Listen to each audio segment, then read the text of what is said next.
If you would, take a look at the minutes from last week. If there's a motion to adopt those, we'll entertain that. So moved, Mr. Chair. Second. All in favor say aye. Aye. Okay. Minutes are adopted. Item number 1 under new business, approval of disbursement from District 1 improvement funds. Councilman Wilson. Yes, sir, Mr. Busby. I received 2 telephone calls, one telephone call, another email. One from email from Children's of Alabama to support what they do in supporting children and saving lives of many of our children, and I'm asking for $250 for that. Also, I was talking to a teacher at Westlawn Middle School, and the teacher expressed and informed me that there was a great need for earphones, headbuds for those children, and the cost is $408, and therefore I would like to utilize that money, 408 plus 250, for giving contributions to those 2 entities. OCA and finance, have we been through this? Yes, sir. I do want to clarify one thing. This resolution tonight the resolution on today's finance agenda, it just involves the Westlawn Middle School. The donation to Children's will be on next Tuesday's finance Okay, y'all committee still agenda. trying to vet that? Yes, sir. All right, so then the motion is for the, what was it, 408? Yeah, 408. 408 for the earbuds for the school. Motion. Second, all in favor say aye. Aye. Item is approved. Thank you. Item number 2, this one's mine. Approval of disbursement from District 4 improvement funds. I was approached about a sponsorship of $1,000 for a charity event that's going on, I think in the early spring. I've asked the gentleman that made the request to come in this afternoon and tell us a little bit about what they're doing. Come on up. Yeah. Head over there. Tell us who you are and what you got going on. Sir.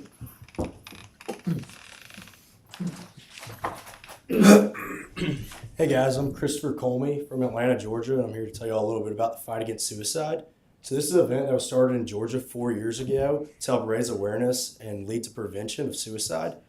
We financially benefit the Sam Asbury Foundation, which is a foundation out of Atlanta, Georgia, run by his father, David.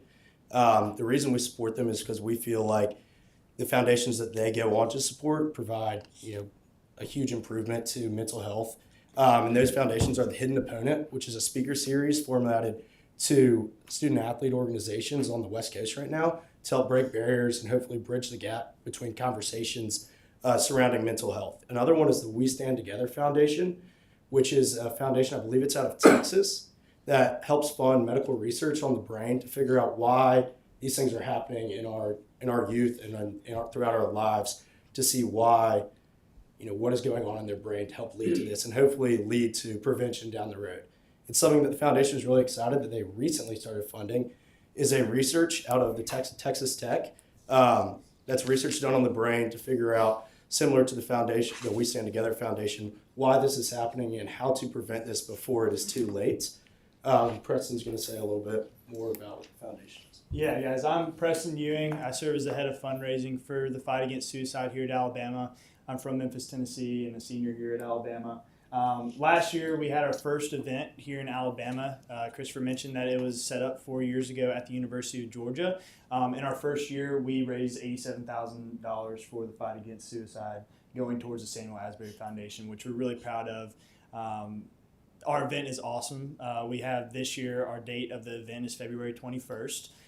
We have 13 boxing matches that is sanctioned by the Alabama, what's the commission called? Alabama Athletic Commission. Alabama Athletic Commission. Our fighters are trained at Deontay Wilder's gym, New Era Boxing in Northport, for 6 weeks leading up to the fight. They have proper physicals, everything like that. It is a fully sanctioned amateur boxing match in Alabama. So it's a lot of fun. We love this success. Our goal this year is to raise over $100,000 to go to this dire need to support mental health, especially the research behind it and in Tuscaloosa.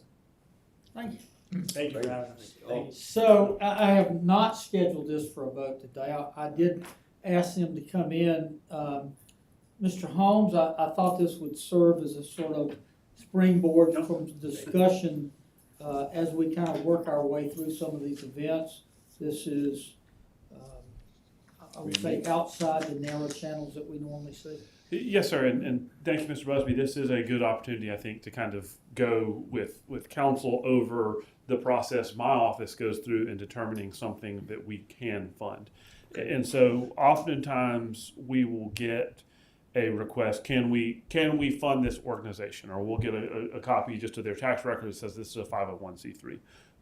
That's very helpful, but the main focus of my office when we look at something is actually the purpose and making sure that they are fulfilling a public purpose and that public purpose is for the benefit of the citizens of Tuscaloosa.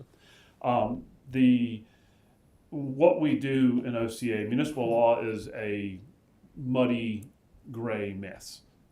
Just Alabama law just gets real funky. And so there are some instances, think of para, for instance. We are expressly authorized by state law to fund para. We are expressly authorized by state law to fund some general purposes. So for instances, we can fund an entity for the purpose of maintaining a free lending library. There are also some general, as you probably recall when we go over sort of municipal law and what our powers are, there's also health, safety, and welfare, right, which is the broad catch-all. That's where it gets very interesting when we start looking at things, because there are different, to help prevent homelessness is something we can fund, to do this, to do X, Y, and Z. Then you start getting into the really gray area, which is case law. And so what that ultimately is hundreds of various lawsuits cities have dealt with, usually from a taxpayer, that ultimately a court says that this use of municipal funds wasn't a valid public purpose for the benefit of the citizens. Or sometimes the court says, yes, this purpose was. And so, I have a couple stacks of cheat sheets and other things that I go through and build and add stuff to as I see. Ultimately, at the end of the day, we are either funding something that's super easy and we know that we are absolutely statutorily authorized to fund, such as anything having to do with the school Those are the system. good ones. Those are the easy peasy. Easy ones. Then you get into the gray area. Ultimately, the way a public purpose is determined is by members of the council. And we draft our resolutions in such a way that you guys make a factual finding that this is a public purpose. We as council determine this is a public purpose. That's good, and that gets you a lot of the way there. For the most part, the courts are not going to go back and disagree with your opinion, whether it was right or wrong. That's for the legislative body. That's not always the case, though, and so I try to avoid us ever having to be one of these cases that some other city attorney looks at to get that determination. And so as we dig through these, I know I'd kind of asked you some more questions, Mr. Busby, and I'm happy to ask these gentlemen some questions to make sure that we have documented for y'all's findings to be able to have a public purpose to fund this. But that's Well, sure, guys, I appreciate y'all coming in. Scott, I appreciate your office taking a look at it. I think we might can discuss it amongst ourselves afterwards, but I suspect probably just using campaign funds would be the cleanest route to help y'all out. And you just see me to after the meeting or tomorrow, and we'll get you set up. Great. Awesome. But good. When's the event? February 21st at the River there's Market. 13 rounds or 13 fights? 13 fights, 26 13 fighters. fights. Wow. Yes, sir. Last year we had 11.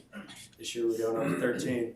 So, yeah. The boxer. Are these fighters, He's the boxer, right? We have the boxer doing here. this. Yes, sir. So students are doing it. Yeah, Yes, don't sir. you see how his face is all kind Let's of. hear from the boxer boxer. last year in this, and now I'm doing fundraising. But as a participant, it's a blast for all the kids because you're training at Giante's gym, and he'll come in every now and again and train, and so that's something cool to see, and it's an awesome sport. So. Well, we've got the son of a boxer who's not here for Finance Committee today. But again, thank y'all for coming in. I really Appreciate, admire what you're doing, and I'll be glad to help out with campaign funds. Thank you. Thank y'all. Y'all take it easy. And Mr. Busby, I'm sorry, just for Ms. Johnson's record here, I think we either need a motion to withdraw or a motion to Oh, table if okay. you want to make. I'll make a motion to withdraw. Second. All in favor, say aye. Aye. Item is withdrawn. Item number 3, general fund reserve for future improvement, budget revision number 3. Mr. Chantry.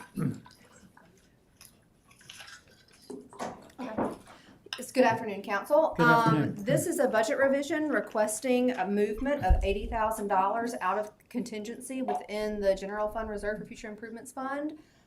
This is going to be to purchase 10 open roll-off dumpsters and a roll-off trailer for Environmental Services Department. Mr. Meggs is here to kind of give some operational information on them, but the budget revision is able to be paid for out of contingency within that fund. It would bring contingency down to $1.3 million, and I'm going to turn it over to Chris to kind of give you a little bit of details about what it'll do. All right. Good afternoon, council. Hey, Chris. So some of you may know, or some of you may not, we've had over the past 2 years of my time at ESD experienced some difficulties when it comes to roll-off, especially in your district, Mr. Busby, for move in, move out. So I'm going to show you some examples. This is some of the issues that we face when it comes to the move in, move out. This is a result of our service schedule and our expectations not being met when it comes to servicing these on a daily basis, having them hauled off and replaced. So we started looking at ways that we can resolve this issue. We come up with purchasing our own roll-offs, and it's going to serve multiple purposes, not just for Mr. Busby's move in, move out in your district. It'll serve multiple purposes throughout the city. We can use these for hauling recycling materials, storm debris cleanup, and multiple projects around the city, including special events where we may need additional storage for waste. The biggest thing that, as we were looking at ways this would be beneficial, not to just ESD, but the whole city, was we can use this through public works, special events, like I mentioned, and also CFG. Every project we do through CFG works in a roll-off dumpster for a large project. That can be a renovation, a construction project such as a park or something like that where a roll-off is needed. ESD budgets $13,000 a year for roll-offs just for move in, move out, and that's for 4 weeks of service. Eric can talk a little bit about CFG. They average $40,000 a year for roll-off usage. So $80,000 would get us 10 of these, which is what we rent on a yearly basis just at ESD, not including what Eric uses. There's another picture of what the trailer looks like there. So the benefit of owning them is, number one, the customer service level that we can put out. We control when they're emptied and serviced, so that level right there, to me, especially at ESD, when we can control the level of service that we're getting, that we expect from our guys and anybody we contract through, is a huge benefit. Having them on construction projects is also a huge benefit. They don't have to sit there when they're not needed. We can take them to our facility. We already have trucks to pull them. We actually have 2 of these trailers on our lot that are used to haul glass bins. So one more trailer would make 3, sir? Used to haul what? Recycle glass, like glass bottles, yes, sir. And they use the same trailer these roll-offs use. So we have 2 of them on the lot. So that's the reason we're only asking for 1 more. We have the capability in ESD to service these without any additional personnel. So the only cost we would have would be the upfront cost of purchasing these and the trailer. And if you add the $13,000 that ESD budgets a year, the $40,000 estimated through CFG, we could pay for these in less than 2 years. Okay. Gentlemen, questions, comments? What is it? I guess when you're done with it, Chris, you're going and dumping it, right? Yes, To sir. the landfill or whatever. Mm-hmm. What does that cost us to do that? So it depends on the size. We're charged by the capacity. These are 15 yards. We're probably looking at $100 to dump it, and we have tipping fees in place for that. his tipping fees would cover what is used from CFG. Mine would cover any kind of debris that we're hauling off anyway. I mean, but that cost is covered in rent and the rental of whoever you rent it from. Well, and that's why we're not requesting that the 13,000 that Chris currently has budgeted for waste management contract to come out of his budget, just in case for those extra tipping fees that we will need the next time around.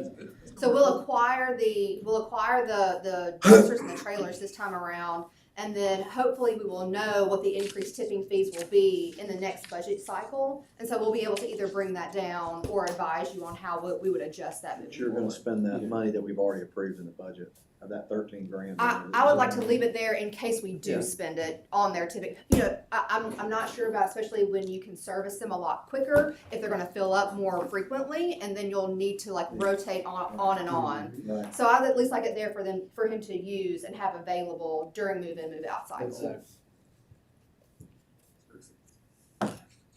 So moved. Any other questions, comments? Is there a second? Second. All in favor say aye. Aye. Item is approved. Thank you, Chris. Thank you. Let's see, do we have one more comment? Yes, sir. Just one more.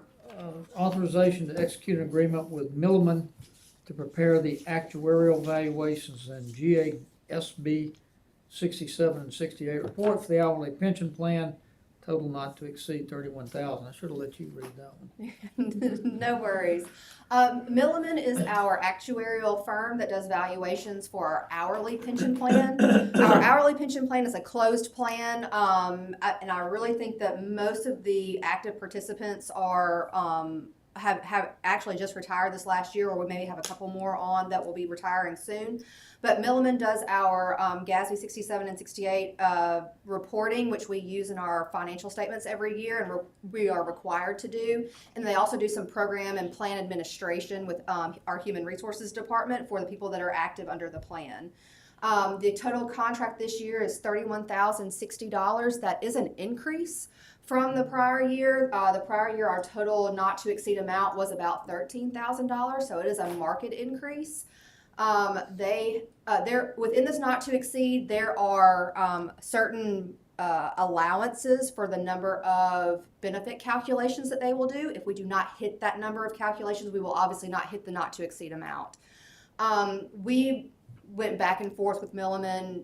There was some consternation over some prior billing.